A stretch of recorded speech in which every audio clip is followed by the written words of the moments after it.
თუ თქვენ ფსიქიკურ ჯანმრთელობას ურთხელდებით, აუცილებლად გაითვალისწინეთ. ბედნიერებას უყვარს სიჩუმე და ახლა ვაგიხსნით რატომ. რადგან ძალიან ბევრი ადამიანი, რომელსაც ის რაღაცეები არ აქვს, რაც თქვენ გაქვთ, ავტომატურად ექნება თქვენთან პრეტენზიები.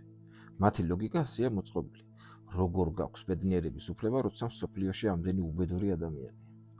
რამდენჯერ გაგიგონიათ ან თავადაც გითქვამთ, ამ ხელაფული აქვს ბიჭო და შეეძლო ღარიბებისთვის დაერიგებინა.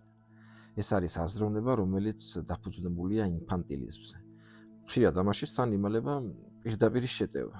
შენ რატომ გაქვს ფული, როცა სხვაებს განსაკუთრებით კი მე არ მაქვს. ეს არის დაჩაგრულთა მორალი. რაც ნიშნავს, რომ თქვენ ცხოვრებაში რაიმე სიკეთის არსებობა, კარიერაში, ურთიერთობაში, საინტერესო ცხოვრებაში უკვე იწვევს მათში მცირე აგრესიას. თქვენ კარგი ხართ მხოლოდ მაშინ, როცა ისეთივე ხართ, როგორც ისინი და ცუდი ხდები მაშინვე, როცა რამეში აღემატებით. ასეთ ადამიანებს რამე აუხსნა თითქმის ყოველთვის უაზრობა, რადგან ისინი მოწყვეტილები არიან ყველაზე მთავარს, პასუხისმგებლობას საკუთარ ცხოვრებაზე.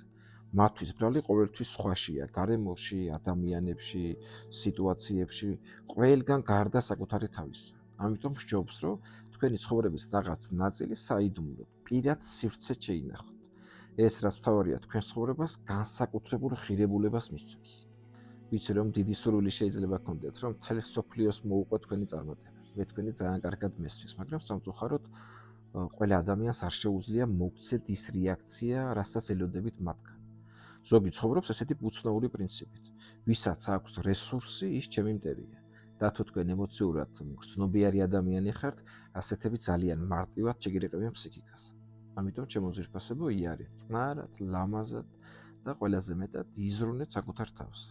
გისურვებთ ყველას წარმატებებს, გამოიწერეთ ეს გვერდი და თქვენ აქ ნახოთ ბევრ საინტერესო ინფორმაციას თქვენთვის.